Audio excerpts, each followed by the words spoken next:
Good evening student. आज का हमारा पाठ है ल्हासा की ओर, जिसके लेखक हैं राहुल सामकृतियायन। राहुल सामकृतियायन ने ल्हासा की ओर पाठ लिखा है, जो कि एक यात्रा वृत्तांत है। यात्रा वृत्तांत यानी कि किसी यात्रा का वर्णन। जैसे कि आप हिंदी गद्य खंड में निबंध, कहानी, नाटक, उपन्यास, संस्मरण पढ़ते हैं, ठीक इसी तरह से यात्रा वृत्तांत भी लेखन की एक विधा है या लिखने का एक तरीका है।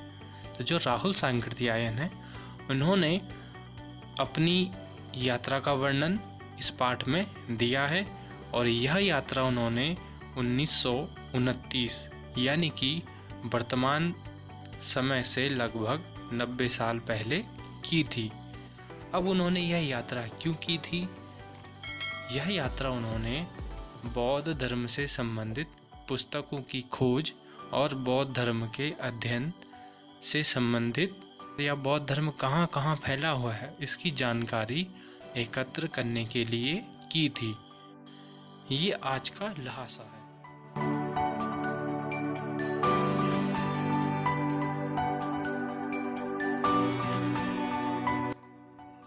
राहुल सामकृतियायन का जीवन परिचय।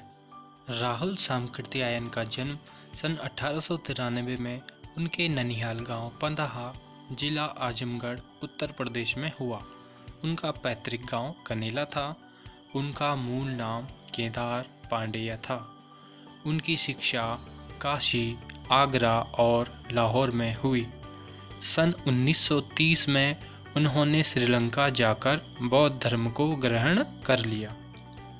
तो जैसे ही उन्होंने बौद्ध धर्म को ग्रहण किया, उसके बाद उन्होंने बौद्ध धर्म से संबंधित बहुत सारी जानकारियाँ या बौद्ध धर्म से संबंधित किताबों की खोज के लिए उन्होंने विभिन्न देशों की यात्रा की और तब से उनका नाम राहुल सामकृतियायन हो गया। यानी कि उनका मूल नाम था केदार पांडेय, और जब उन्होंने बौद्ध धर्म ग्रहण कर लिया यानी हिंदू धर्म से बौद्ध धर्म को उन्होंने ग्रहण किया, तो उन्होंने अपना नाम बदलकर राहुल सामकृतियायन कर लिया। राहुल जी पाली, प्राकृत, अपभ्रंश, तिब्बती, चीनी, जापानी, रूसी सहित अनेक भाषाओं के जानकार थे। उन्हें महापंडित कहा जाता था और सन 1963 में उनका देहांत हो गया। राहुल सामकृतियायन बहुत सारी भाषाओं के जानकार थे, इसलिए उन्हें महापंडित भी कहा जाता है। राहुल सामकृतियायन ने उपन्यास, कहानी, आत्मकथा, यात्रा वृत्तांत, जीवनी, आलोचना, शोध आदि अनेक विधाओं में साहित्य सृजन किया। तो जैसे हमने आपको बताया, यात्रा वृत्तांत से संबंधित उनका यह पाठ ल्हासा की ओर है। तो उन्होंने बहुत सारी विधाओं में लेखन कार्य किया। इतना ही नहीं, उन्होंने अनेक हिंदी ग्रंथों या अनेक ग्रंथों का हिंदी में अनुवाद किया। मेरी जीवन यात्रा, दर्शन, दिग्दर्शन, 22वीं सदी, बोलगा से गंगा, भागो नहीं दुनिया को बदलो, दिमागी गुलाम, घुमक्कड़, शास्त्र उनकी प्रमुख कृतियां हैं। कृतियां यानी कि रचनाएं, और रचनाएं यानी कि जो उन्होंने कोई लेखन कार्य किया हो। तो ये इनकी किताबों के नाम हैं, यहाँ पे आपके सामने जो दिख रहे हैं काले अक्षरों में छपे हुए।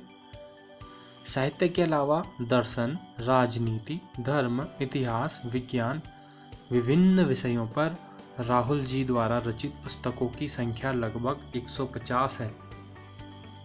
राहुल जी ने बहुत सी लुप्त प्राय सामग्री का उद्धार कर अत्यंत महत्वपूर्ण कार्य किया है। जैसे उन्होंने अपनी यात्राएं विभिन्न देशों में की, तो वहाँ उन्होंने पुराने किताबों को भी खोज निकाला और उन किताबों को उन्होंने दोबारा से लिखा, उन किताबों की दोबारा से छपाई की। यात्रा वृत्त लेखन में राहुल जी का स्थान अन्यतम है।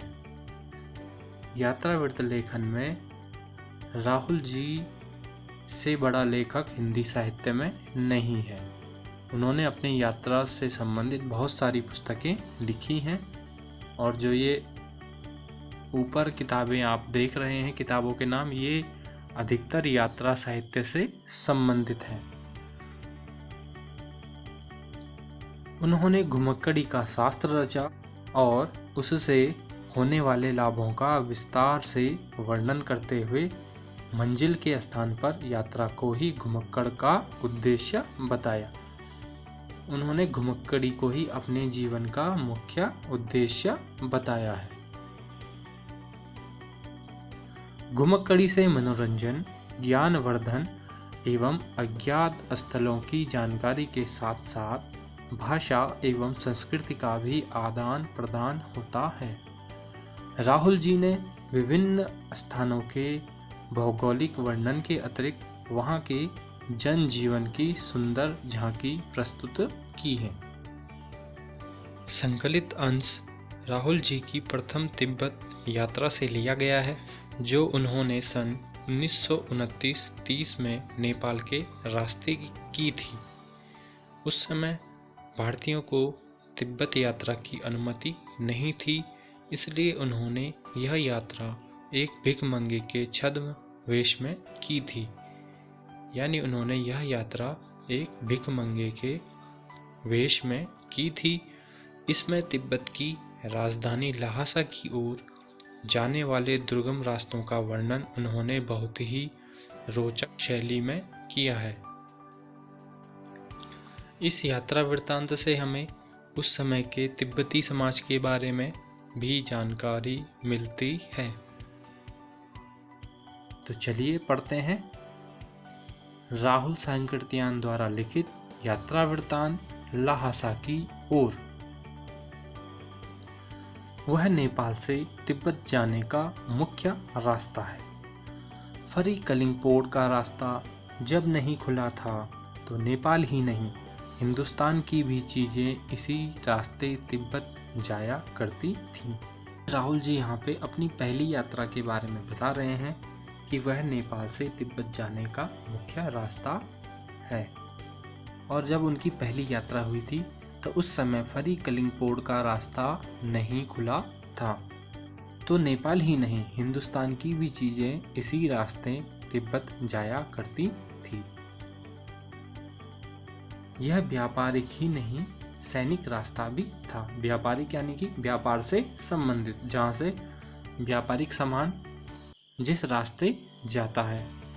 तो जो अपनी यात्रा में, पहली यात्रा में जिस रास्ते के बारे में बात कर रहे हैं, तो उसमें वह बता रहे हैं कि यह व्यापारिक ही नहीं, सैनिक रास्ता भी था, यानी सैनिकों के लिए रास्ता। इसीलिए जगह जगह फौजी चौकियां और किले बने हुए हैं। तो जब वो यात्रा कर रहे हैं तो उन्हें जगह जगह पर फौजी चौकियां और किले बने हुए दिखाई दे रहे हैं, जिनमें कभी चीनी पलटन रहा करती थी। चीनी पलटन यानी कि चीन की फौजें, चीन की सेना।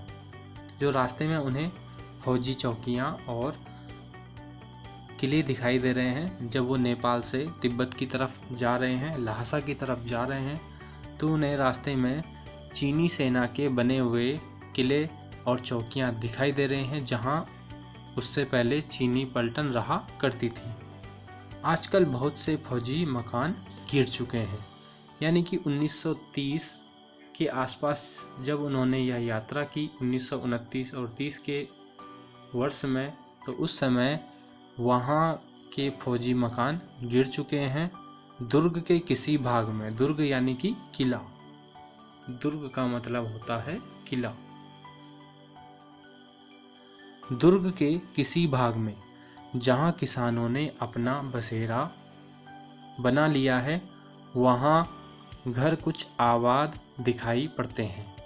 ऐसा ही परित्यक्त एक चीनी किला था। यानी कि जहाँ पे ये फौजी मकान गिर चुके हैं, उसी दुर्ग यानी किले के किसी भाग में जहाँ किसानों ने अपना बसेरा बना लिया है। यानी कि अब जो किसान हैं उन्होंने उसे अपने रहने के लिए आबाद कर लिया है और वहाँ कुछ घर आबाद दिखाई पड़ते हैं। ऐसा ही परित्यक्त एक चीनी किला था। हम वहाँ चाय पीने के लिए ठहरे।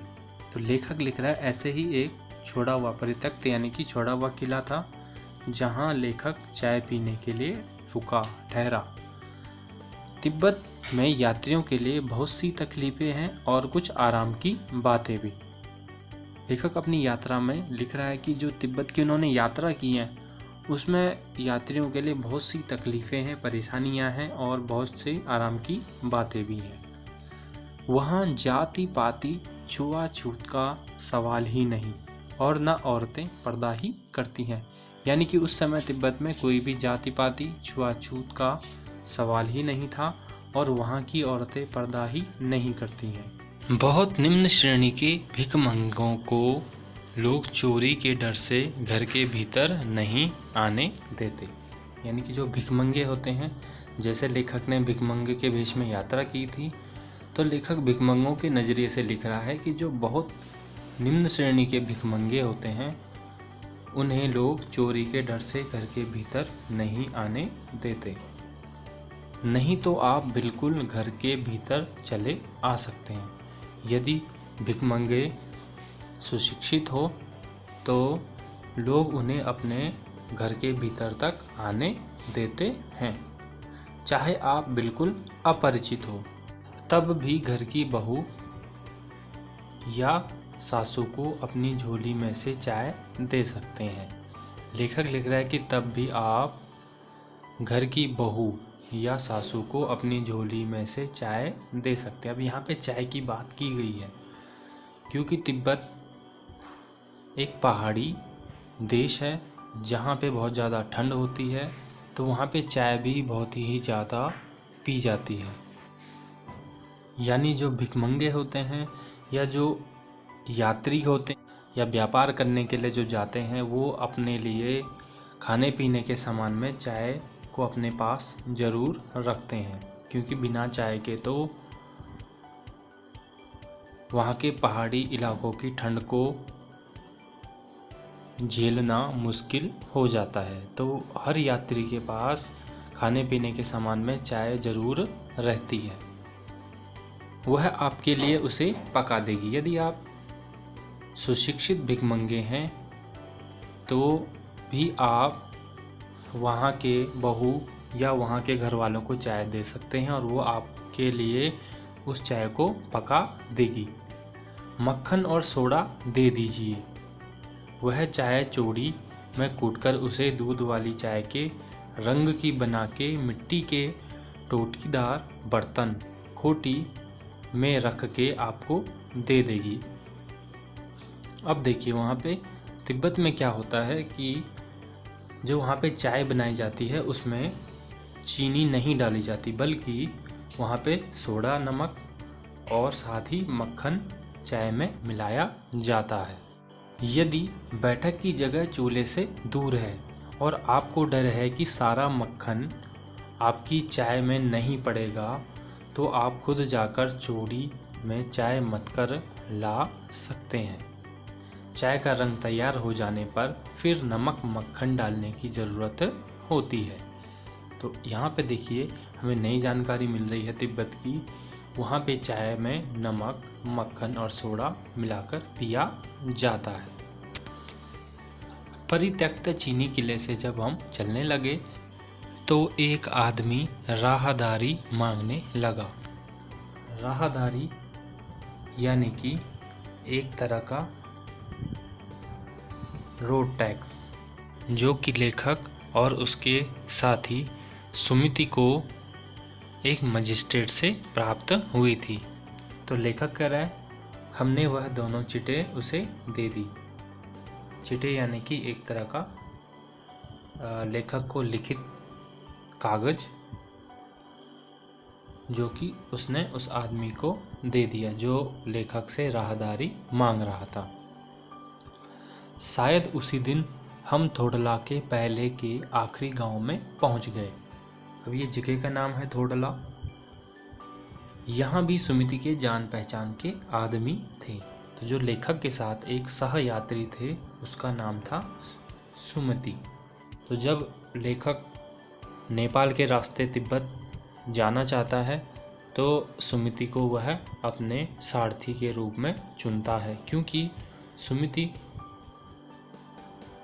तिब्बत का रहने वाला है जो कि मंगोल है और वहाँ की भाषा को वह समझता है और उस इलाके के लोगों को भी वह जानता है। तो लेखक लिख रहा है यहाँ भी सुमिति के जान पहचान के आदमी थे और भिख मंगे रहते भी ठहरने के लिए अच्छी जगह मिली। लेखक जब भिख मंगे के वेश में यात्रा कर रहे हैं तो उन्हें वहाँ ठहरने के लिए जगह मिल गई। कहाँ पे?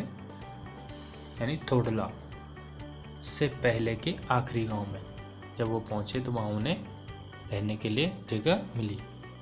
5 साल बाद हम इसी रास्ते लौटे थे और भिख मंगे नहीं, एक भद्र यात्री के वेश में घोड़ों पर सवार होकर आए थे, किंतु उस वक्त किसी ने हमें रहने के लिए जगह नहीं दी।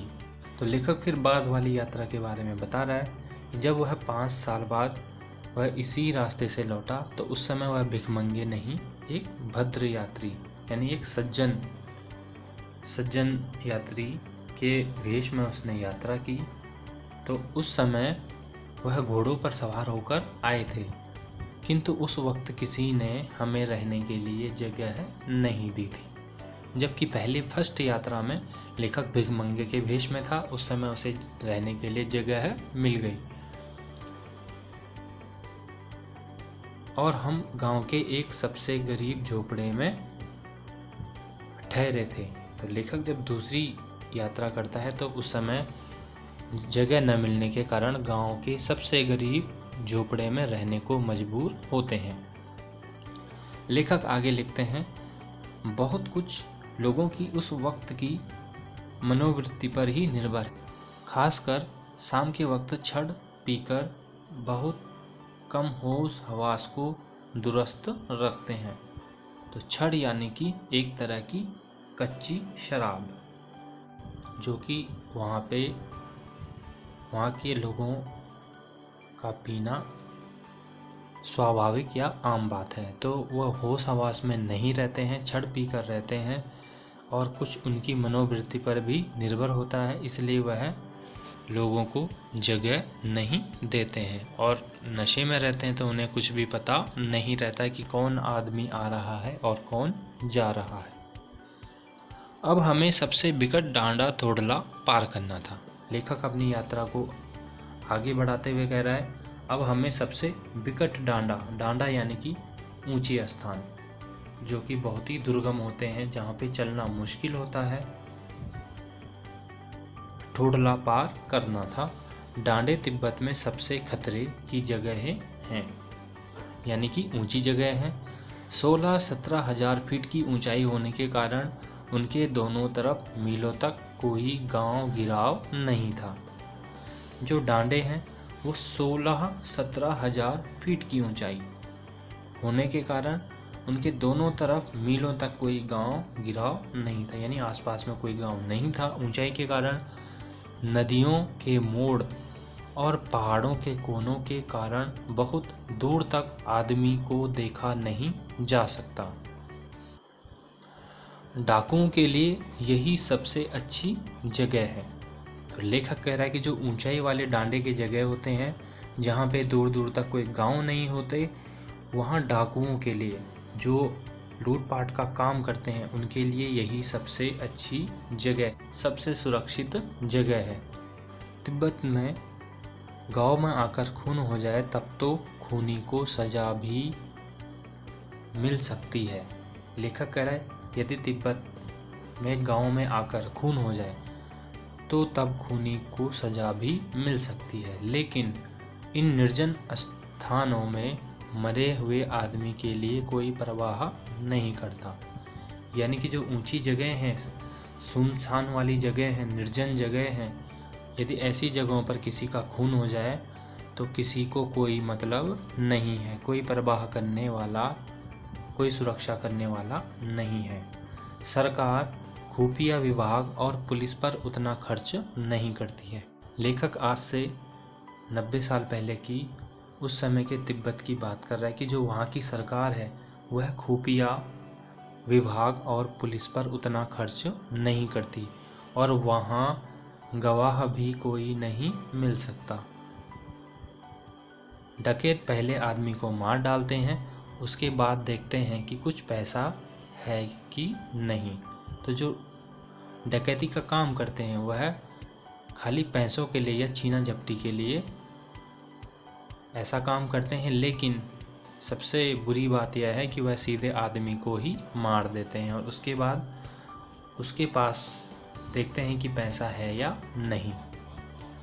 हथियार का कानून न रहने के कारण यहाँ लाठी की तरह लोग पिस्तौल बंदूक लिए फिरते हैं।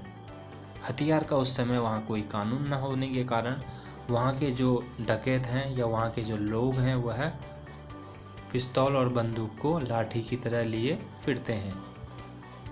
डाकू यदि जान से न मारे तो खुद उसे अपने प्राणों का खतरा है। डाकू जैसे किसी भी आदमी को मारता है, यदि वह नहीं मरता तो फिर डाकू को स्वयं अपने खतरे की चिंता रहती है, इसलिए वह आदमियों को मार देते हैं और फिर देखते हैं कि उसके पास कुछ पैसा है या नहीं। गांव में हमें मालूम हुआ कि पिछले ही साल थोडला के पास खून हो गया। शायद खून की हम उतनी परवाह नहीं करते क्योंकि हम भिखमंगे थे और जहाँ कहीं वैसी सूरत देखते टोपी उतार, जीभ निकाल, कुची कुची, दया दया, एक पैसा कहते भीख मांगने लगते। तो लेखक को खून की परवाह या अपनी जान की बिल्कुल भी फिक्र नहीं थी। जहाँ उन्हें कहीं भी लगता तो वह वैसी ही सूरत यानी भिखमंगों की ही सूरत बना देते, अपनी टोपी को उतार देते और फिर कुची कुची, दया दया, एक पैसा भीख मांगते। लेकिन पहाड़ की ऊंची चढ़ाई थी, पीठ पर सामान लादकर कैसे चलते और अगला पड़ाव 16-17 मील से कम नहीं था। मैंने सुमिति से कहा कि यहाँ से लंगकोर तक के लिए 2 घोड़े कर लो, सामान ही रख लेंगे और चढ़े चलेंगे। तो लेखक भिखमंगों की वहाँ पे बात कर रहा है कि जब वो भिखमंगों की वेश में था तो उन्हें अपनी जान की बिल्कुल भी फिक्र नहीं थी, क्योंकि भिखमंगे से कोई क्या लूटपाट करे। अब वह अपने अगले पड़ाव की बात कर रहा है जो कि वहाँ से 16-17 मील से कम नहीं था। 1 मील यानी कि लगभग 1.5 किलोमीटर का होता है। तो 16-17 मील यानी कि लगभग 25 से 28 किलोमीटर। तो लेखक ने सुमिति से कहा कि हमें यहाँ से लंगकोर के लिए 2 घोड़े कर लेने चाहिए, जिससे कि वह सामान को रखें और आगे की यात्रा करें। दूसरे दिन हम घोड़ों पर सवार होकर ऊपर की ओर चले। डांडे से पहले एक जगह चाय पी और दोपहर के वक्त डांडे के ऊपर जा पहुँचे। डांडे यानी कि ऊंचे स्थान। हम समुद्र तल से 17-18 हजार फीट ऊंचे खड़े थे। हमारी दक्षिण तरफ पूरब से पश्चिम की ओर हिमालय के हजारों श्वेत शिखर चले गए थे। यानी ऊंचे स्थानों पर उन्हें हिमालय के बड़े बड़े श्वेत शिखर या श्वेत पर्वत दिखाई दे रहे हैं, जो कि उनके पूरब से पश्चिम की ओर चले गए थे। भीटे की ओर दिखने वाले पहाड़ बिल्कुल नंगे थे। आप जितनी ऊंचाई पर जाएंगे वहाँ पे उतने ही पेड़ कम होंगे। तो यहाँ लेखक लिख रहा है भीटे। भीटे यानी कि ऊंचे वाले स्थानों में जहाँ पे बिल्कुल पेड़ पौधे नहीं होते, केवल छोटी मोटी घास होती है, तो वहाँ भीटे की ओर देखने वाले पहाड़ बिल्कुल नंगे थे। वहाँ पेड़ पौधे इतने नहीं होते, न वहाँ बर्फ़ की सफ़ेदी थी, न किसी तरह की हरियाली, यानी एकदम सूखा। उत्तर की तरफ बहुत कम बर्फ वाली चोटियाँ दिखाई पड़ती थी। सर्वोच्च स्थान पर डांडे के देवता का स्थान था। यानी कि जहाँ पे ऊंचे ऊंचे डांडे होते हैं वहाँ पे जो सबसे ऊंचा स्थान होता है वह तिब्बत में देवताओं का स्थान होता है, जो पत्थरों के ढेर, जानवरों की सींगों और रंग बिरंगे कपड़े की झंडियों से सजाया गया था। यानी कि जो डांडे के देवता का स्थान था वह बहुत सारे पत्थरों के ढेर, जानवरों की सींगों और रंग बिरंगे कपड़े की झंडियों से सजाया गया था। अब हमें बराबर उतराई पर चलना था। तो पहले तो लेखक ऊपर की तरफ जाता है, अब उसे उतराई यानी नीचे की तरफ चलना है। चढ़ाई तो कुछ दूर थोड़ी मुश्किल थी, लेकिन उतराई बिल्कुल नहीं। यानी जब ऊपर को पहाड़ों पे चलते हैं तो चलने में मुश्किल होती है, लेकिन जब नीचे की तरफ रास्ता होता है तो उसमें आने में इतनी मुश्किल नहीं होती। शायद 2-1 और सवार साथी हमारे साथ चल रहे थे। यानी जब साथ में कोई सफ़र करने वाला हो, बात करने वाला हो तो रास्ते का पता नहीं चलता। मेरा घोड़ा कुछ धीमे चलने लगा। लेखक कह रहा है जो लेखक का घोड़ा था वह कुछ धीमे चलने लगा। मैंने समझा कि चढ़ाई की थकावट के कारण ऐसा कर रहा है और उसे मारना नहीं चाहता था। तो लेखक ने समझा शायद पहले उसने चढ़ाई की थी तो इसलिए उसे थकावट हो गई हो, जिस कारण से लेखक उस घोड़े को मारना नहीं चाहता था। धीरे धीरे वह बहुत पिछड़ गया और मैं दोनकीव क्वास्तो की तरह अपने घोड़े पर झूमता हुआ चला आ रहा था। दोनकीव क्वास्तो यानी कि स्पेनिश उपन्यास के लेखक का नायक, जो कि घोड़े में सवार होकर झूमता रहता था। जान नहीं पड़ता था कि घोड़ा आगे जा रहा है या पीछे। जब मैं जोर देने लगता तो वह और सुस्त पड़ जाता। एक जगह 2 रास्ते फूट रहे थे। मैं बाएं का रास्ता ले मील 1.5 मील चला गया। आगे एक घर में पूछने से पता लगा कि लंगकोर का रास्ता दाहिने वाला था। फिर लौटकर उसी को पकड़ा। 4-5 बजे के करीब मैं गांव से मील भर पर था तो सुमिति इंतजार करते हुए मिले। मंगोलों का मुंह वैसे ही लाल होता है और अब तो वह पूरे गुस्से में था। मंगोल यानी कि मंगोलिया के रहने वाले या जो मंगोल के वंशज या मंगोलियों के वंशज हों। उन्होंने कहा, मैंने 2 टोकरी कंडे फूट डाले। कंडे यानी कि गाय भैंस के गोबर को सुखाकर ईंधन के रूप में प्रयोग किया जाता है, उन्हें कंडे कहते हैं। तो सुमिति कह रहा है मैंने 2 टोकरी कंडे फूट डाले, 3-3 बार चाय को गर्म किया। मैंने बहुत नरमी से जवाब दिया, लेकिन मेरा कसूर नहीं है मित्र। देख नहीं रहे हो कैसा घोड़ा मुझे मिला है। मैं तो रात तक पहुंचने की उम्मीद रखता था। खैर, सुमिति को जितना जल्दी गुस्सा आता था उतनी ही जल्दी वह ठंडा भी हो जाता था। लमकोर में वह एक अच्छी जगह पर ठहरे थे। यहाँ भी उनके अच्छे यजमान थे। यजमान यानी कि जजमान, यानी कि जो पंडिताई का कार्य करते हैं उनको कुछ मानने वाले होते हैं, या पंडित जिस भी घर में पूजा करने जाता है उस घर के लोग यजमान कहलाए जाते हैं। तो सुमिति एक तरह से वहाँ के क्षेत्रीय आदमी थे तिब्बत के, और लंगकोर में भी उनके जान पहचान के थे और वहाँ भी उनके अच्छे यजमान थे। पहले चाय सत्तू खाया, रात को गर्मा गर्म थुक्पा मिला। तो चाय वहाँ पीना आम बात है। सत्तू को वहाँ एक तरह से सूप बनाकर पिया जाता है और थुक्पा को भी वहाँ पे सूप की तरह पिया जाता है, जिसमें बहुत सारी चीज़ें मिलाई जाती हैं। थुक्पा यानी कि मांस, हड्डियों और मूली चावल इत्यादि से पकाया गया अच्छी तरह से बनाया गया सूप, जिसे थुक्पा कहते हैं। अब हम टिड्री के विशाल मैदानों में थे, जो पहाड़ों से घिरा टापू सा मालूम होता था। अब लेखक आगे अपनी यात्रा में टिड्री के विशाल मैदानों में पहुंच गए हैं, जो पहाड़ों से घिरा एक टापू सा मालूम होता था, जिसमें दूर एक छोटी सी पहाड़ी मैदान के भीतर दिखाई पड़ती है। उसी पहाड़ी का नाम है टिड्री समाधि गिरी। आसपास के गांव में भी सुमिति के कितने ही यजमान थे। कपड़े की पतली पतली चिरी बत्तियों के गंडे खत्म नहीं हो सकते थे, क्योंकि बोधगया से लाए कपड़े के खत्म हो जाने पर किसी कपड़े से बोधगया का गंडा बना लेते थे। तो बोधगया, जो कि बुद्धिस्ट का सबसे बड़ा केंद्र है, शिक्षा का या बुद्ध धर्म से संबंधित। तो जैसे ही सुमिति के आसपास के गांव में अच्छे यजमान थे, तो वह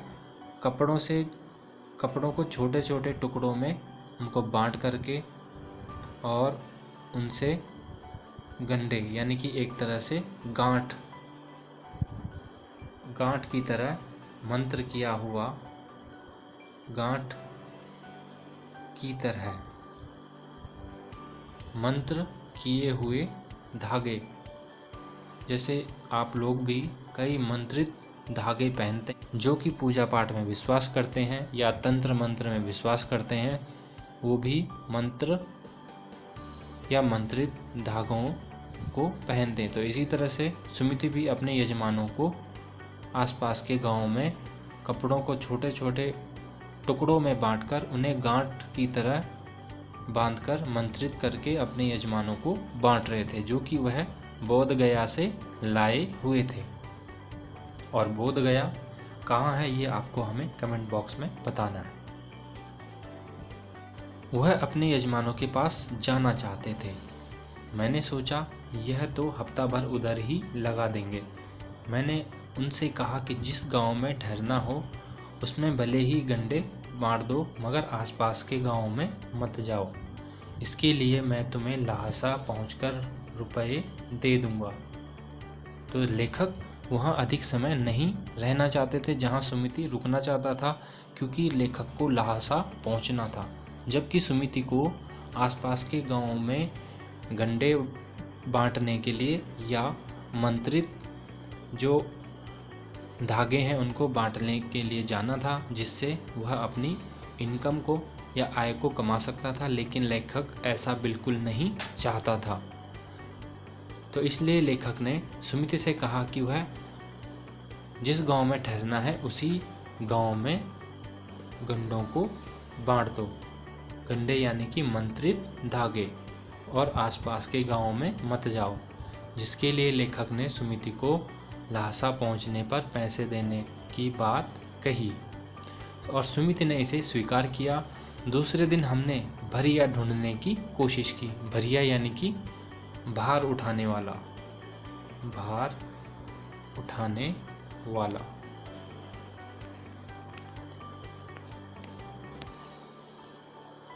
लेकिन कोई न मिला। सवेरे ही चल दिए होते तो अच्छा था, लेकिन अब 10-11 बजे की तेज धूप में चलना पड़ रहा था। तिब्बत की धूप भी बहुत कड़ी मालूम होती है। तो लेखक तिब्बत की धूप के बारे में कह रहे हैं कि जो वहाँ की धूप होती है वह बहुत ही कड़ी होती है, यानी कि बहुत ही मुश्किल होती है, जिसे सहन करना मुश्किल होता है। यद्यपि थोड़े से भी मोटे कपड़े से सिर को ढक लें तो गर्मी खत्म हो जाती है। आप 2 बजे सूरज की ओर मुँह करके चल रहे हैं।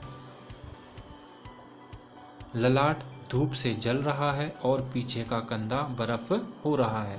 तो जैसे लेखक अपनी यात्रा में चल रहे हैं, आगे को तो उनके ललाट, उनके सर पर, उनके चेहरे का आगे का हिस्सा धूप से जल रहा है, किंतु पीछे का जो कंधा है वह बर्फ हो रहा है।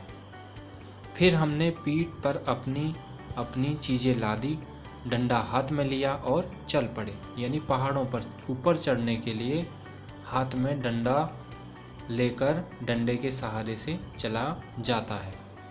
यद्यपि सुमित के परिचित टिड्री में भी थे, लेकिन वह एक और यजमान से मिलना चाहते थे। इसलिए आदमी मिलने का बहाना कर सेकर बिहार की ओर चलने के लिए कहा। सेकर बिहार भी एक जगह है, जैसे ये टिटरी जगह का नाम है। तिब्बत की ज़मीन बहुत अधिक छोटे बड़े जागीरदारों में बटी है।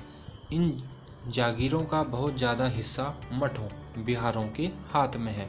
तिब्बत में एक तरह से जो ज़मीन जायदाद के मालिक हैं उन पर मठों का अधिकार है। अपनी अपनी जागीरों में हर एक जागीरदार कुछ खेती खुद भी करता है, जिसके लिए मजदूर बेगार में मिल जाते हैं। यानी कि जो जागीरदार, ये जो ज़मीन जागीरदारों में बटी है उनमें से कुछ खेती जागीरदार खुद ही करते हैं, जिसके लिए उन्हें मजदूर खेती करने के लिए मिल जाते हैं। खेती का इंतज़ाम देखने के लिए वहाँ कोई भिक्षु भेजा जाता है, जो जागीर के आदमियों के लिए राजा से कम नहीं है। सेकर की खेती के मुखिया भिक्षु नमसे बड़े भद्र पुरुष थे। सेकर जो एक जगह का नाम है। सेकर की खेती के मुखिया भिक्षु नमसे जो बड़े भद्र यानी कि अच्छे पुरुष थे, वह बहुत प्रेम से मिले। हालांकि उस वक्त मेरा भेष ऐसा नहीं था कि उन्हें कुछ भी ख्याल करना चाहिए था। वहाँ एक अच्छा मंदिर था जिसमें कंजूर यानी कि बुद्ध वचन के अनुवाद, यानी बुद्ध धर्म या बौद्ध धर्म महावीर स्वामी के जो वचन थे उसका अनुवाद की हस्तलिखित यानी हाथों से लिखित 103 पोथियाँ यानी कि किताब रखी हुई थी। मेरा आसन भी वहीं लगा। वह बड़े मोटे कागज़ पर अच्छे अक्षरों में लिखी हुई थी जो कंजूर थी, और इन किताबों के लिए लेखक ने अपनी यात्रा की, इतनी मुश्किल यात्रा की कि आज के समय में कोई भी ऐसी यात्रा कर नहीं सकता। यहाँ पे कंजूर की बात कर रहे हैं, बुद्ध वचन की बात कर रहे हैं, जो कि किताब का नाम है, जो कि हस्तलिखित थी और वह बड़े मोटे कागज़ के अक्षरों में लिखी हुई थी। एक एक पोथी 15-15 सेर से कम नहीं रही होगी। सेर यानी कि मापन की इकाई। पुराने समय में सेर के माध्यम से भी मापा जाता था। जैसे आजकल हम किलो में मापते हैं, वैसे ही सेर से पुराने समय में मापा जाता था। सुमित ने आसपास अपने यजमानों के पास जाने के बारे में पूछा। मैं अब पुस्तकों के भीतर था, इसलिए मैंने उन्हें जाने के लिए कह दिया। दूसरे दिन वह गए। मैंने समझा था 2-3 दिन लगेंगे, लेकिन वह उसी दिन दोपहर बाद चल आए। टिटरी गांव वहाँ से बहुत दूर नहीं था। हमने अपना अपना सामान पीठ पर उठाया और भिक्षु नमसे से विदाई लेकर चल पड़े। तो इस तरह से लहासा की ओर यह पाठ यहीं समाप्त होता है। तो यह वीडियो आपको कैसा लगा हमें ज़रूर बताइए। यदि आपको कोई शब्द समझ में नहीं आया तो हमें ज़रूर पूछिए। इस वीडियो को लाइक करिए, शेयर करिए। मिलते हैं अगली वीडियो के साथ। हमसे जुड़ने और वीडियो देखने के लिए बहुत बहुत धन्यवाद।